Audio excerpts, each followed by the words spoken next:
윤석열 정부 여당과 보수 언론이 만든 이재명 사법 리스크라는 용어가 있습니다. 사법적으로 죄가 있을 가능성이 높아서 리스크가 있다고 쇠뇌시키는 용어였습니다. 확증 편향을 유발시키는 악의적 프레임을 만드는 용어였습니다. 그런데 이재명 사법 리스크의 실체는 무엇입니까? 윤석열 정치검찰이 야당 대표를 표적으로 삼아 정밀 분석하고 주변인을 괴롭히고 회유하고 털고 털어서 혐의를 만들어냅니다. 그리고 언론에 피의 사실을 유포하면서 여론재판으로 명예를 훼손하고 때린데 또 때리고 한 것이 이재명 사법 리스크의 본질입니다. 야당 당사와 국회를 포함하여 376번이나 압수수색을 하고 6번이나 소환 조사했습니다. 노골적인 피의사실 유포와 검찰발 단독 뉴스로 언론을 도배하여 만들어낸 결과물이 이재명 사법 리스크입니다. 법무부 장관이라는 사람이 화장실 가기 전에는 이재명 대표가 죄가 없다면 구속영장은 기각될 것입니다 라고 했다가 화장실 갔다 온 이후에는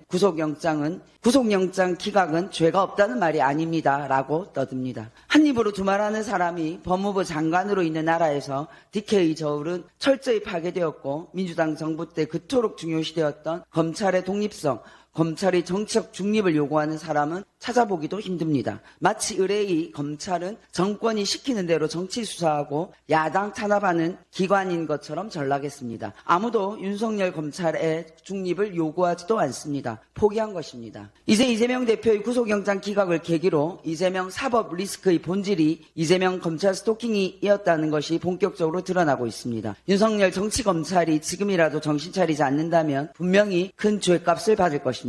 그런데 대한민국에 큰 리스크가 있긴 있습니다. 대한민국의 진짜 리스크는 무엇일까요? 바로 윤석열 대통령의 국정 리스크입니다. 민생 리스크, 안보 리스크, 외교 리스크, 안전 리스크, 대통령 처가 리스크, 최근에는 인사 리스크가 절정에 달했습니다. 한 입으로 두말하는 한동훈 법무부 장관은 검찰만 망치고 있는 것이 아닙니다. 윤석열 정권은 민정수석실을 폐지하고 고위 인사검증단을 한동훈 법무부 장관 휘하로 두었습니다. 한 입으로 두말하는 한동훈 장관은 법무부에 고위 인사검증단을 두는 것을 합리화하기 위해서 자신의 책임하에 인사검증을 하고 결과는 자신이 책임질 것이라 큰소리쳤지만 수많은 인사참사에도 불구하고 전혀 책임지고 있지 않습니다. 한동훈 장관 휘하 고위 인사검증단은 윤석열 정권 고위 인사를 검증하는 것이 아니라 고위 인사검증 프리패스를 발급하는 무능한 검증단입니다. 얼마나 많은 인사참사가 일어나고 있습니까? 그야말로 인사 리스크가 대한민국을 흔들고 있습니다.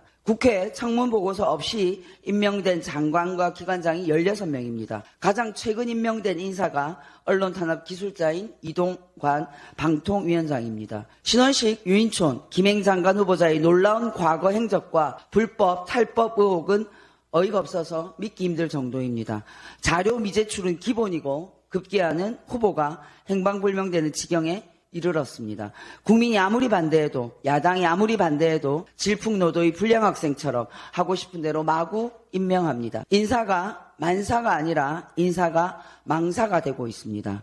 야당 대표는 적이 아니라 국정운영 파트너입니다. 검찰을 동원하여 사법 스토킹도 할 만큼 했습니다. 이제 그만 멈추시고 두 분 앞에 놓여있는 인사 리스크와 국정 리스크를 걱정하시기 바랍니다. 정말 나라가 어디까지 추락해야 정신을 차리시겠습니까? 요즘은 강서구 주민이 살짝 부럽습니다. 저에게도 투표권이 있다면 이 정권의 리스크를 투표로 심판하고 싶은 마음입니다.